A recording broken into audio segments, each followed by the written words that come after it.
پیارے دوستو، ہم اپنے رشتہ داروں کے ساتھ، اپنے ہمسایوں کے ساتھ اس طرح ظلم کرتے ہیں کہ ہمیں سمجھ نہیں کہ اللہ تعالیٰ کیا فرماتا ہے۔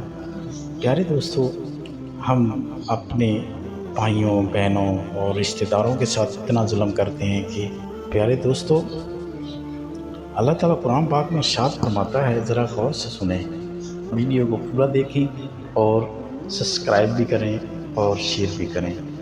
اللہ تعالیٰ آپ پر رحم فرمائے۔ پیارے دوستو، اللہ تعالیٰ قرآن پاک میں ارشاد فرماتا ہے، مگر آج وہی تم کو اپنے بھائیوں کو قتل کرتے ہو، اپنی برادری کے ساتھ کچھ لوگوں کو بے خواہ کرتے ہو اور ظلم اور زیادتی کے ساتھ ان کے خلاف جتھے بندیاں کرتے ہو، اور جب وہ لڑائی میں پکڑے ہوئے ہوں تو تمہارے پاس آتے ہیں تو ان کی رہائی کے لیے فدیہ کا لین دین کرتے ہو، حالانکہ انہیں ان کے گھروں سے نکالنا ہی سرے سے تم پر حرام تھا۔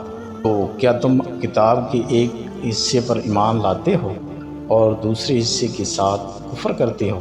پھر تم میں سے جو لوگ ایسا کرتے ہیں ان کی سزا اس کے سوا اور کیا ہے؟ دنیا کی زندگی میں ذلیل و خوار ہو کر رہ گئے اور آخرت میں شدید ترین عذاب کی طرف پھیر دیے گئے۔ اللہ ان حرکات سے بے خبر نہیں ہے جو تم کر رہے ہو۔ پیارے دوستو، اللہ تعالیٰ فرماتا ہے کہ تم اپنے بھائیوں کو قتل کرتے ہو، ان کے ساتھ سازشیں کرتے ہو، ان کے ساتھ لڑائیاں کرتے ہو۔ دوسرا، جب وہ پکڑے جاتے ہیں تو وہ جب آپ کے پاس آتے ہیں تو ان سے پیسے لیتے ہو اور ساتھ ظلم زیادتی کرتے ہو۔ اللہ تعالیٰ فرماتا ہے، کیا تمہیں پتہ نہیں قرآن پاک میں ارشاد فرمایا ہے، اس پہ غور نہیں کرتے؟ پیارے دوستو، اللہ تعالیٰ نے سب سمجھا دیا ہے، لہذا آپ بھی اپنے رشتہ داروں پر اور اپنے اہل و عیال پر رحم فرمائیں اور ایسی لہذا ہمیں بھی ان چیزوں سے بچنا چاہیے۔